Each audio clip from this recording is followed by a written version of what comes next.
Bom, então vamos lá. Esse semestre, a gente vai estar trabalhando com a disciplina de meios de resolução de conflitos. Eu penso que é um semestre que é bem curto, né? Geralmente, o segundo semestre é um semestre que ele é curto para a gente. E, então, o que acontece? A gente vai estar trabalhando com essa disciplina, que ela tem uma carga horária de 40 horas. Então, a gente teria aula toda terça-feira, tá? Só que essa disciplina, a gente vai ver que ela foi criada para ter uma parte dela como uma parte teórica, seria 25% dela teórica, e 15% dela como uma disciplina já de prática, tá? Porque ela envolveria algumas visitas orientadas e também a gente está praticando, né, como é que seriam essas formas quando elas são efetivadas na prática. As visitas vão se tornar, por enquanto, pelo menos impossíveis, pelo menos agora, pelo menos momentaneamente, né, vamos aguardar mais um pouco, porque a gente não está tendo nenhuma forma desses meios de resolução sendo aplicados agora. Só quem tem feito essas mesas é o Ministério Público do Trabalho, né? Mesmo assim, eles só estão deixando entrar 2 pessoas, tem todo um modus operandi que a gente não teria como ter acesso, tá? Mas isso não impede, né, que a gente consiga fazer isso de forma virtual. Eu estou até pensando em fazer isso como uma das avaliações que a gente vai ter, né? Na verdade, a gente tinha fechado com a coordenação uma forma de trabalho nesse semestre, só que agora saiu, né, o calendário da instituição, então, na verdade, houve modificação na forma de avaliação. Então, com isso, a gente também vai ter que rever, né, como é que vai ser a nossa forma de avaliação, porque agora é 10 e 10, e depois a última como 5, né? Então, mudou completamente o que a gente tinha até então, tá? Então, nessas condições, a gente ainda vai ver como é que vai fazer essa disciplina, mas depois eu fecho com vocês, passo também para a Isabela tudo direitinho, vocês não vão ser pegos de surpresa, mas possivelmente a gente vai fazer uma atividade prática, e dá para fazer, gente. Semestre passado a gente fez seminários e deu tudo certinho, tá? Então, nessa disciplina de meios de resolução de conflitos, a ementa dela vem justamente trazendo que um dos questionamentos, né, que vem de longa data e que ainda é uma realidade nos nossos dias, é a gente vê a questão do problema do acesso à justiça, né? Porque o acesso à justiça, a gente tem o acessar à justiça, mas no ponto de conseguir chegar até lá, e se chegou, se consegue realmente a aplicação, né, da justiça. Então, tem toda, vamos dizer assim, esse complexo, né, de situações que nós temos até a gente efetivamente ter uma solução que vá viabilizar aquilo que a gente acha que seja o nosso direito, seja a nossa perspectiva. Então, dentro da ementa, a primeira problemática que nós veríamos justamente essa questão do acesso à justiça, tá?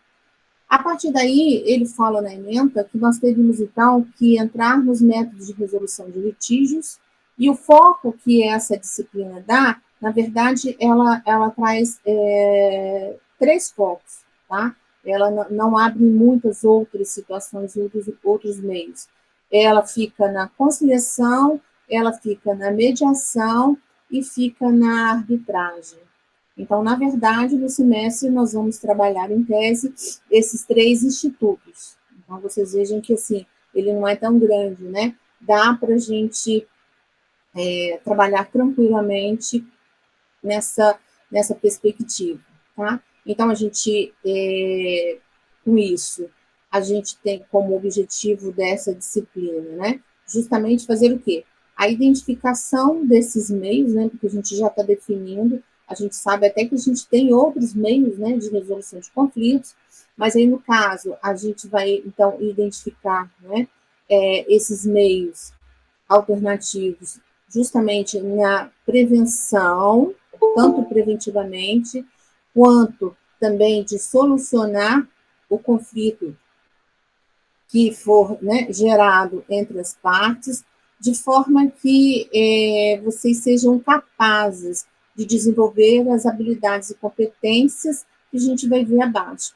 Principalmente, né, a gente sempre fala sobre isso, vocês já estão em 10º período, acho que a gente nem precisa de ressaltar, mas a gente sabe que a leitura, né, a compreensão e a interpretação, elas são sempre necessárias para que a gente possa caminhar, não só na vida da gente, mas principalmente quando nós estamos falando no direito, né?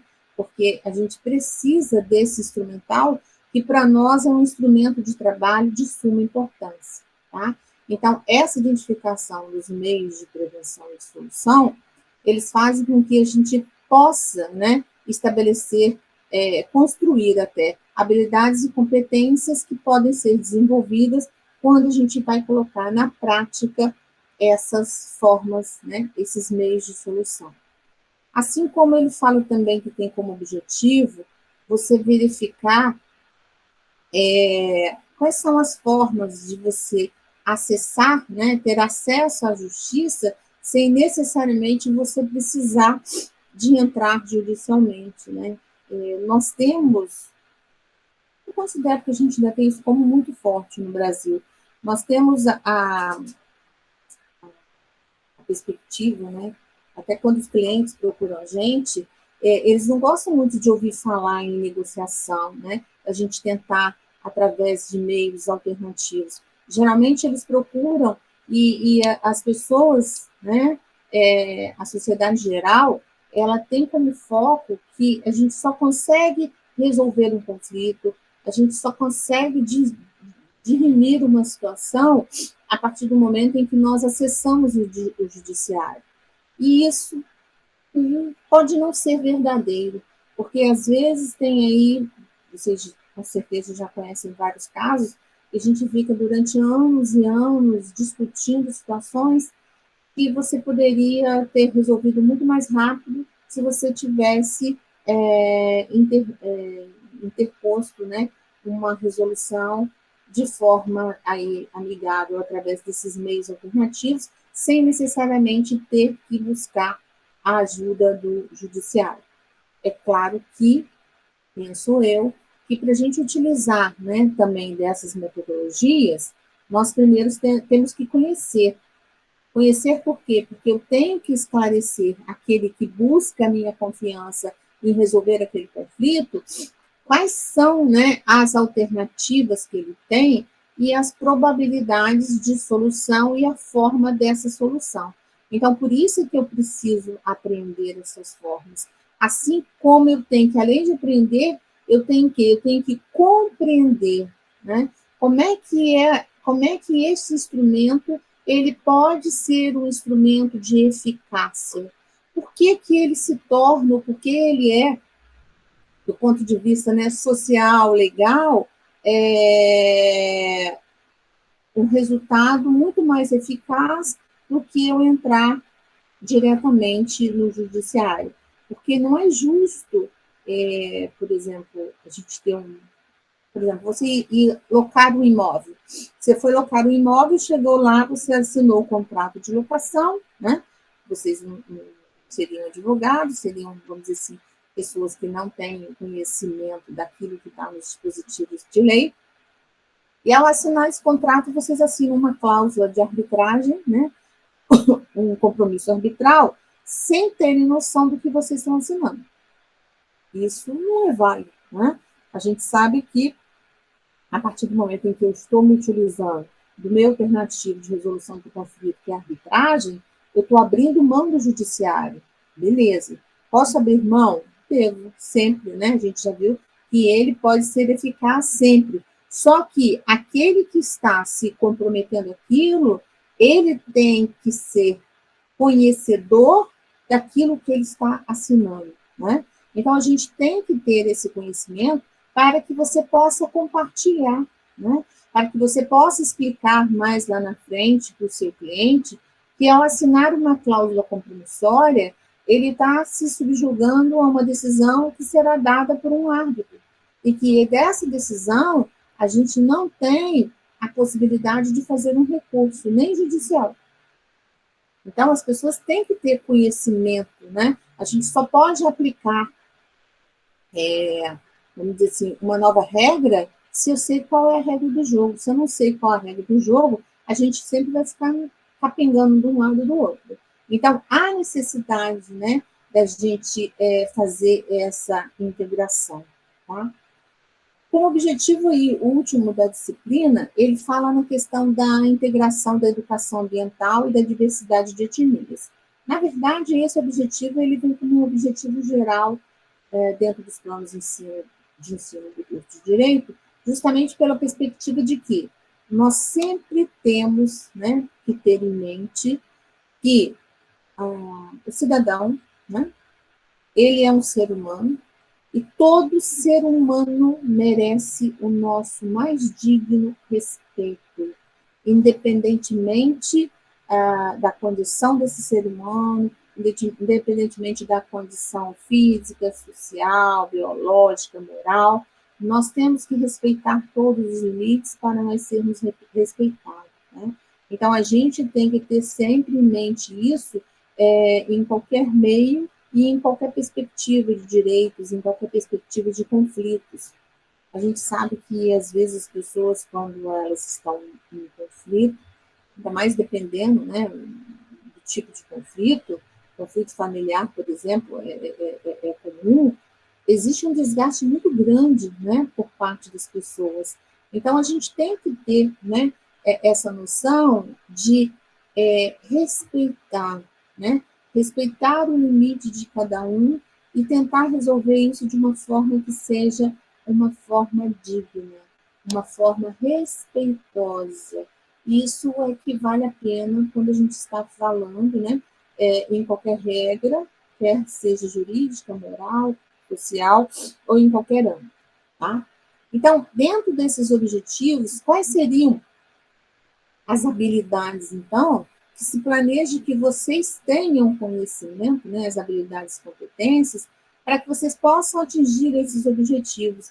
Até porque, gente, na verdade, né, esses meios alternativos de resolução de conflitos, eles são grande, vamos dizer assim, o grande momento que nós temos, né? Hoje, o pessoal fala que é moda. Na verdade, não é moda. Na verdade, é a mudança de uma cultura que se tenta implementar há muito tempo, mas que não se consegue, porque a gente tem várias barreiras, inclusive, principalmente, a barreira cultural, né? Vocês estão aí no 10º período, eu sei que vocês já tiveram isso aí, em outras disciplinas, no NPJ, mas, na verdade, de um modo geral, se eu fizer uma enquete aqui, eu tenho certeza que a maioria de vocês gosta do quê? Gosta do processo, né? Não tem esse, vamos dizer assim, não tem esse link tão grande por esses meios de resolução, como vocês teriam, né, por estarem lidando efetivamente com o processo. Então, na verdade, eu penso que isso é uma mudança de cultura, tá? É uma mudança de cultura que a gente vem tentando, né, ao longo do tempo, implementar, mas ainda não conseguiu, de uma forma geral, a gente aplicar ela com integralidade, tá?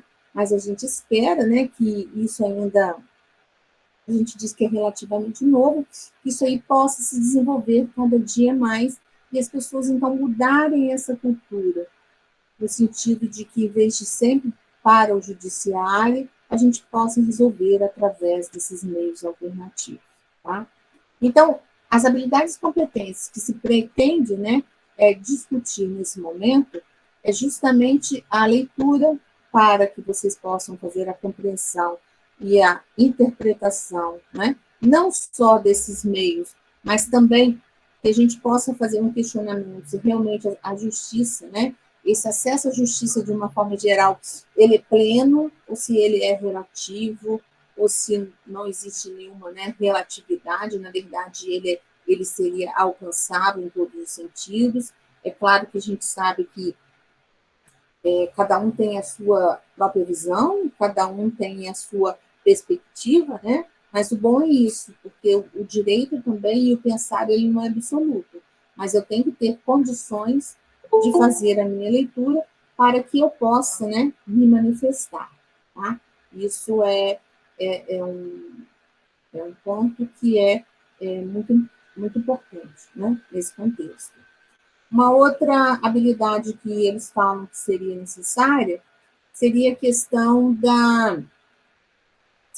questão da discussão dirigida, né? Essa discussão dirigida, na verdade, a gente vai estar trabalhando ali para ver como é que isso é aplicado na prática. Se vocês perguntarem para mim qual eu acho mais difícil de ser aplicada, eu diria para vocês que é a conciliação. Desculpa, conciliação não, mediação. Por que a mediação? A mediação, na verdade, pelo menos a mediação que é preconizada, por exemplo, pelo Tribunal de Justiça, ela é muito difícil, tá? Ela é completamente, né, o cível é diferente da trabalhista, e nessa mediação, na verdade, aquela pessoa que está mediando ali como terceiro, ela não pode opinar, né? Ela não pode se manifestar, ela não tem o direito de ter uma opinião. Ela apenas vai, de forma muito sutil, usando, na verdade, de recursos que são mais atrelados aos aspectos de psicologia, né? Quase que só técnicas de psicologia, para fazer com que as partes, né, cheguem a um denominador comum por elas próprias, sem a manifestação de vontade de um terceiro. Então, assim, eu fiz o curso de mediador no Tribunal de Justiça e, sinceramente, eu não achei ele fácil. Eu achei muito difícil. Ainda mais nós, né, que gostamos de falar um pouquinho, você fica dentro de um cerceio muito limitado. Mas é muito importante a gente ter a mediação, principalmente, né, nas questões de vizinhança, nas questões de família, que são questões que você continua tendo aquele laço, né, com aquela pessoa. Porque, gente, eu acho que eu já comentei isso com vocês algumas vezes, não sei se concordam ou não, mas a gente vê o seguinte, quando a gente tem um processo, na verdade, ao final desse processo, a gente vê que aquele que ganhou, ele nem sempre está feliz, porque ele acha que ganhou pouco, e aquele que perdeu está mais infeliz ainda, porque acha que perdeu muito. Então, assim, é muito difícil, né, que uma decisão judicial ela consiga agradar as duas partes. Já quando a gente está falando nesses processos alternativos, a gente tem uma situação diferenciada, por quê? Porque aí a vontade das partes é que prevalece, né? Ela vai aceitar, por exemplo, um acordo dentro da conciliação, mas na perspectiva de que ela acha melhor ela abrir mão, porque vai ser bom para ela. A outra acha melhor dar mais um pouco, porque seria bom para ela e também perderia menos. Então, há uma composição de interesses e aquela posição, geralmente, né, antagônica que aquelas partes teriam quando a gente fala no processo, elas desaparecem, pelo menos, né, na maioria dos casos. É claro que a unanimidade não existe, mas a perspectiva seria essa, porque existe uma conotação melhor, né, uma condição melhor dela ser aplicada, tá? A partir daí, outra habilidade que se fala seria a questão da composição mesmo dos conflitos, né? A gente estudando nos institutos, para a gente ver alguns casos simulados, tá? Esses casos simulados, inclusive, o módulo 3 desse conteúdo programático, se a gente for lá ver o módulo 3, é justamente o que eu falei para vocês, é atividade prática.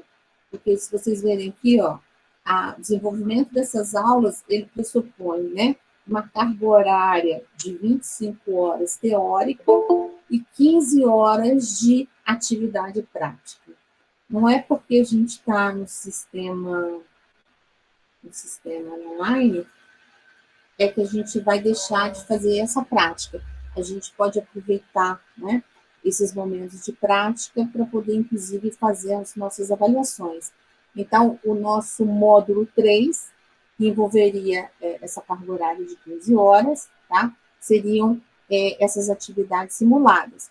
Só que as visitas que constam ali, a gente não tem como fazer. Então, na verdade, essa carga horária, eu estou aguardando uma definição, né, da coordenação, se a gente teria que fazer o cumprimento de 25 e 15, ou se, na verdade, a gente vai ter alguma liberalidade, tá? Eu devo fechar com ela isso essa semana, aí depois eu passo para vocês, ou passo para a representante passar para vocês, tá? Mas, com certeza, essa questão das visitas, infelizmente, nesse momento, a gente não tem como fazer. Então, voltando aqui. Então, é necessário que a gente tenha essas habilidades e competências justamente para a gente ver, né, como é que é a aplicabilidade, como é que eu posso resolver essa questão, como é que eu faço isso, inclusive, como sugestão, né, do meu cliente, quais são esses princípios. Então, por isso é que a gente começa, então, o conteúdo programático, no módulo 1, falando da questão do acesso à justiça, né? Eu acho até que vocês, de repente, estão até cansados desse tema, né? Então, assim, vou procurar ser bem objetivo. A gente vai trabalhar essa questão do acesso à justiça a partir do livro do professor Gatti Capelletti, do acesso à justiça. Na próxima semana eu já baixei o livro aqui, eu vou colocar para vocês lá no Avon, né? Então, a partir das ondas do professor Gatti e Capelletti, a gente começa, então, a fazer essa análise.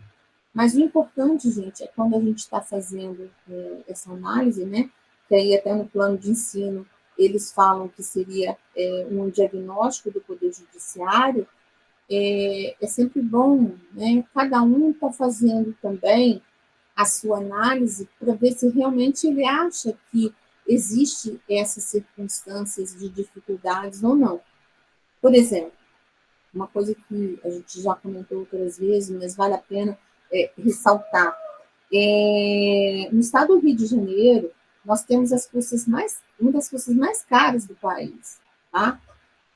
Aqui tudo é muito caro. Vou dar um exemplo bobo para vocês. Se vocês precisarem de uma certidão de ônibus, a certidão de ônibus é aquela certidão que eu tiro no cartório, né? Que vem descrevendo desde o nascimento daquele imóvel, quando ele abre a matrícula, né? E o que foi acontecendo, se teve alguma casa, se teve alguma baixa de casa, ele vai trazendo esse conteúdo.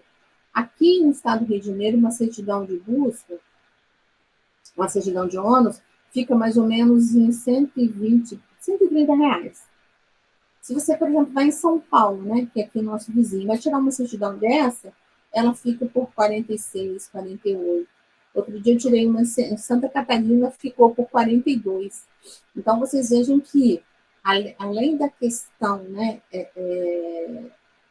da questão do acesso como um todo, ainda temos essas discordâncias, né, que prevalecem porque nós temos um Brasil muito grande, né, e essa questão da taxa judiciária, ela então é feita, né, por estado. E o estado do Rio de Janeiro, realmente, o preço é um preço, assim, bem, bem, bem saudável, tá? É um preço bem, bem caro mesmo. Qualquer certidão hoje que você vai tirar aqui, você vai gastar em 100, 300 reais. Em outros lugares, você às vezes não paga nem um terço disso. Então, nesse módulo 1, a gente está justamente, né, verificar essas questões. Primeiro, né, próxima aula a gente já entra nessa questão das ondas, né, dos questionamentos que eles fazem desse acesso à justiça. E no módulo 2, a gente já entra falando na conciliação, na mediação e na arbitragem. Aí aqui a gente vai entrar em cada um desses institutos, verificando como é que eles se apresentam, quais os princípios, se existem princípios que são vinculados, né, a cada um desses institutos. Lembrando que a negociação, em várias situações no Brasil, ela é necessária, né, antes até da gente promover um processo judicial. Por exemplo, é o caso da greve, né? É o caso, por exemplo, de um dissídio coletivo, que a gente só pode distribuir essa ação junto ao judiciário se primeiro a gente exauriu, né, o procedimento da negociação. Necessariamente a gente tem que passar por isso.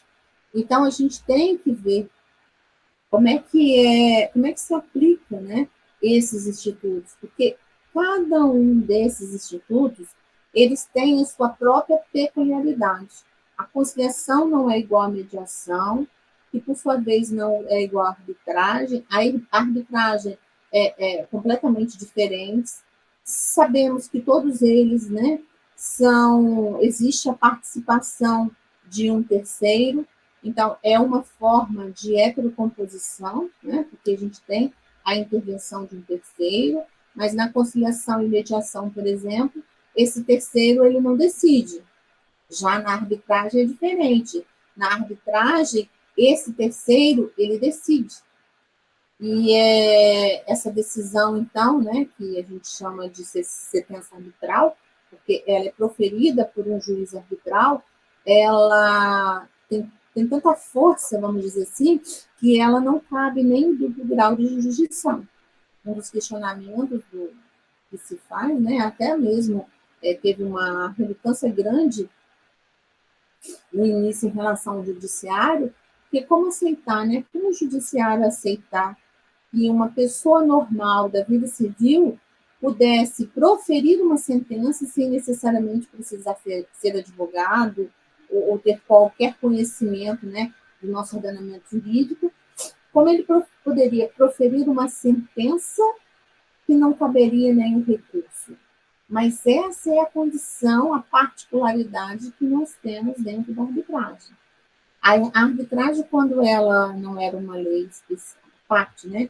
Quando ela estava dentro do Código Civil, ela vinha com o nome de compromisso. Lá, quando o juiz dava a sentença, o juiz arbitral, o juiz de direito tinha que homologar, mas isso mudou com a modificação que houve, então, na lei. Mas uma das condições mais importantes que eu acho dentro da arbitragem é a gente saber, né, que aquela pessoa, que a gente saber não, a gente ter conhecimento que nós não podemos impor a ninguém assumir um compromisso arbitral sem que ele tenha conhecimento do que é esse compromisso. Eu não posso fazer um contrato de compra e venda com alguém, não posso ser muito forte, né? Vamos dizer, eu não devo fazer um contrato de locação, um contrato de compra e venda, um contrato de trabalho, um contrato que seja colocando a cláusula compromissória, sem a outra parte saber que ele está se comprometendo aquilo, né?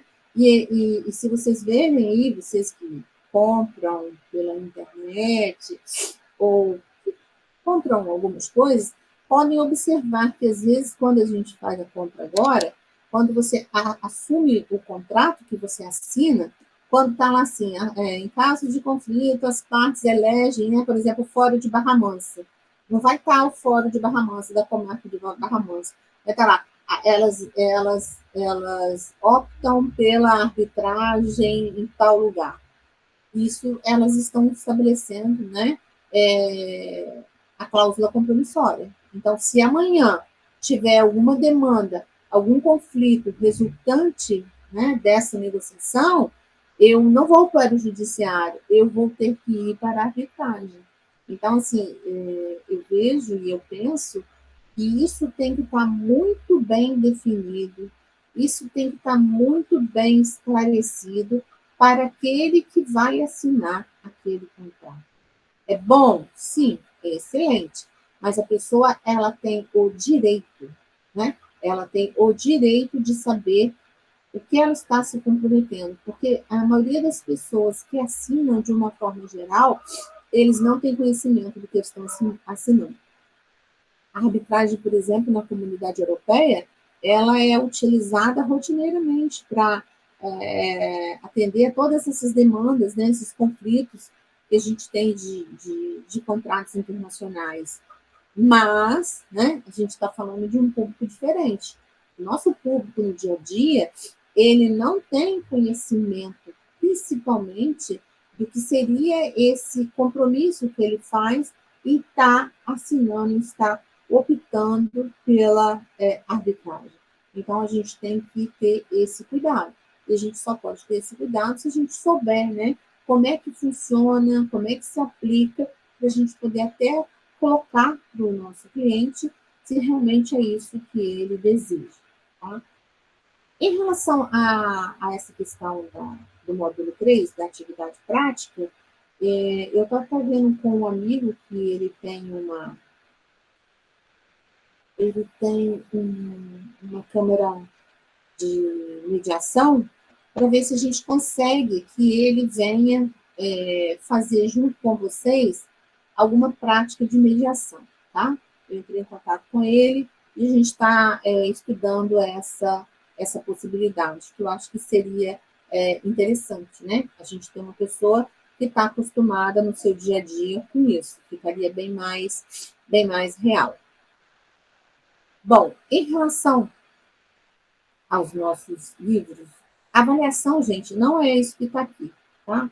A avaliação, eu não sei se a representante já passou para vocês, ou se a coordenação já passou, mas hoje a avaliação que a gente recebeu essa semana é que a nota 1 é 5 mais 5, são duas avaliações de 5 cada uma.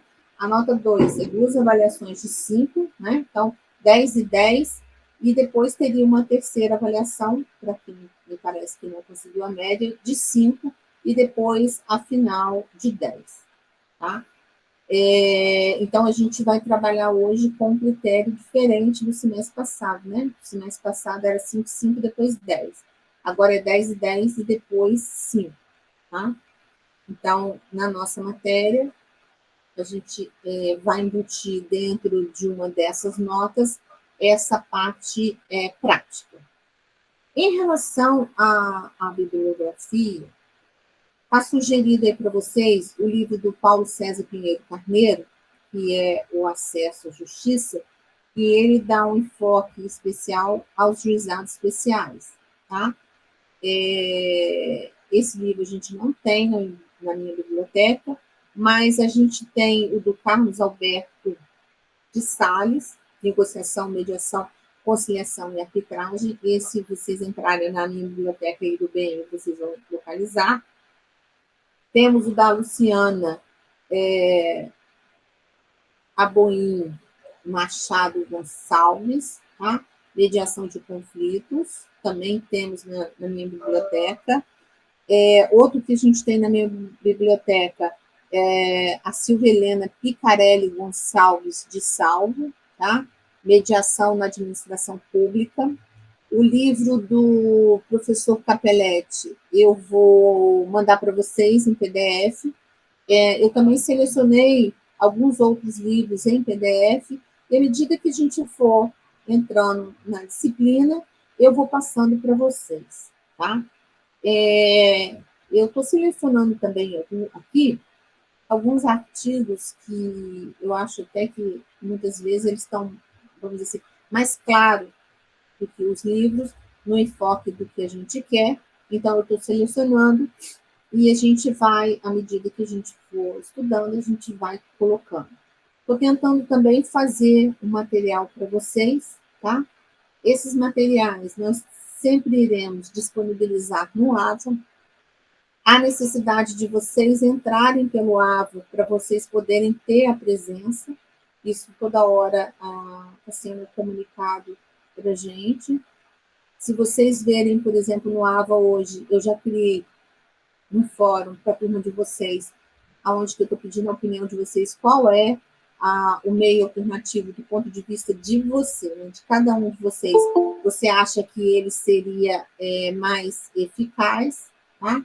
Porque aí você consegue garantir a sua presença em sala de aula. Há necessidade, eu sei que a Isabela até falou que alguns ainda não têm acesso ao AVA, esses que não tiverem acesso, por enquanto, né, um colega vai ajudando o outro, mas há necessidade que vocês entrem no AVA para vocês justamente terem cadastrado a presença de vocês, porque todas as vezes que vocês entram no AVA, isso fica notificado no sistema, tá? A gente tem como ver horário, dia, tudo direitinho. Então, assim, a gente está no 10º período, doido para ir embora, então a gente tem que tomar esse cuidado de estar entrando, né, para a gente poder registrar a nossa presença e também o nosso compromisso de estar querendo encerrar esse semestre. Então, eu acho que foi possível, tem alguns periódicos aqui, mas esses periódicos agora a gente não vai ter como ter acesso a eles, porque a maioria aqui é físico, né? E a biblioteca física, ela se encontra fechada. Mas não se preocupem, porque material, pelo menos para vocês, não vai faltar. Eu já fiz aqui um apanhado, estou com alguma coisa aqui para encaminhar vocês, de modo que vocês terão como estudar, não terão nenhum prejuízo. Agora, uma coisa que a gente precisa, gente, é leitura, né? Não querendo ser chata, mas assim, tá? É leitura. Sei que o semestre é pequeno, a gente não está aqui para assim, prejudicar, nem arrumar confusão com ninguém. A gente só precisa que a gente faça o mínimo, cada um faça o seu mínimo, para a gente poder ter condições de fechar o semestre e vocês aí poderem se formar rapidamente, né? A gente sabe que a gente está numa situação atípica, todos nós estamos aprendendo, né? Não só vocês, mas principalmente a gente está aprendendo como lidar com essas modernidades. É claro que vocês têm muito mais facilidade do que a gente, né? Porque vocês adoram aí os meios sociais, as redes sociais, e a gente já não tem, né, esse hábito, pelo menos eu não tenho esse hábito, mas a gente tem tentado fazer o possível para poder dar certo, tá? Então, assim, é uma matéria, é uma disciplina pequena, né? Eu sei que vocês já tiveram isso no NPJ, até uma boa parte prática disso, então eu tenho certeza que a gente vai conseguir levar o semestre aí, como vocês dizem, numa boa, tá? Eu só preciso que a gente tenha um pouquinho de compromisso no sentido da gente fazer as tarefas, da gente conseguir cumprir o nosso cronograma, para vocês se formarem aí o mais rápido possível, chegar a dezembro, está todo mundo de férias, eu sei que está todo mundo cansado, precisando aí de descansar, né? Então, assim, a colaboração é recíproca. Eu colaborando e vocês colaborando para que tudo dê certo.